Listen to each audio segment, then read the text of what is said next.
जहानाबाद में बकरीद पर्व के मौके पर ईदगाह के समीप NH 83 पर कड़ी सुरक्षा व्यवस्था के बीच मुसलमान भाइयों ने नमाज अदा की और खुदा से अमन चैन की दुआएं मांगी। नमाज को लेकर बड़ी संख्या में भीड़ देखी गई। नमाज के बाद लोग एक दूसरे के गले मिले और बकरी ईद की मुबारक दी।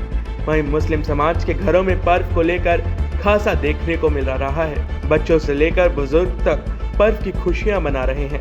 इस्लाम धर्म के प्रमुख त्योहारों में से एक बकरी ईद को ईद उल अजहा भी कहा जाता है। ईद उल फित्र के बाद मुसलमानों का यह दूसरा सबसे बड़ा त्योहार है। इस धर्म के लोग साफ साफ होकर नए कपड़े पहनकर नमाज पढ़ते हैं और उसके बाद कुर्बानी देते हैं। टाइम 8 बिहार के लिए जहानाबाद से ब्यूरो रिपोर्ट।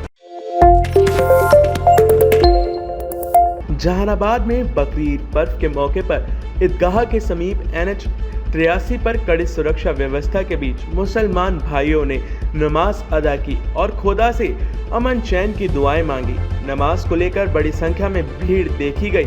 नमाज के बाद लोग एक दूसरे के गले मिले और बकरी ईद की मुबारक दी। वहीं मुस्लिम समाज के घरों में पर्व को लेकर खासा देखने को मिल रहा है। बच्चों से लेकर बुजुर्ग तक पर्व की खुशियां मना रहे हैं। इस्लाम धर्म के प्रमुख त्योहारों में से एक बकरी ईद को ईद उल अजहा भी कहा जाता है। ईद उल फित्र के बाद मुसलमानों का यह दूसरा सबसे बड़ा त्योहार है। इस धर्म के लोग साफ साफ होकर नए कपड़े पहनकर नमाज पढ़ते हैं और उसके बाद कुर्बानी देते हैं। टाइम 8 बिहार के लिए जहानाबाद से ब्यूरो रिपोर्ट।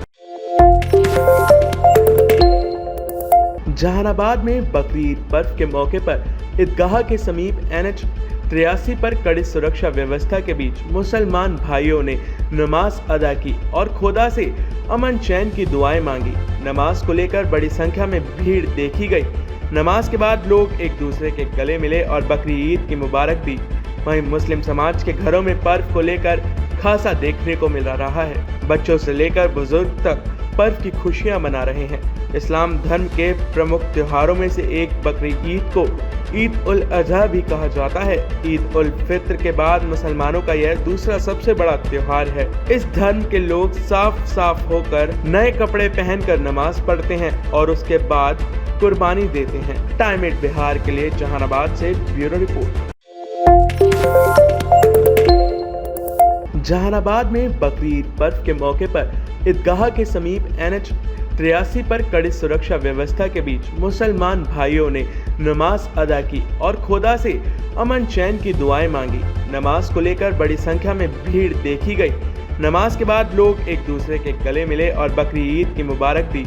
वहीं मुस्लिम समाज के घरों में पर्व को लेकर खासा देखने को मिल रहा है। बच्चों से लेकर बुजुर्ग तक पर्व की खुशियां मना रहे हैं।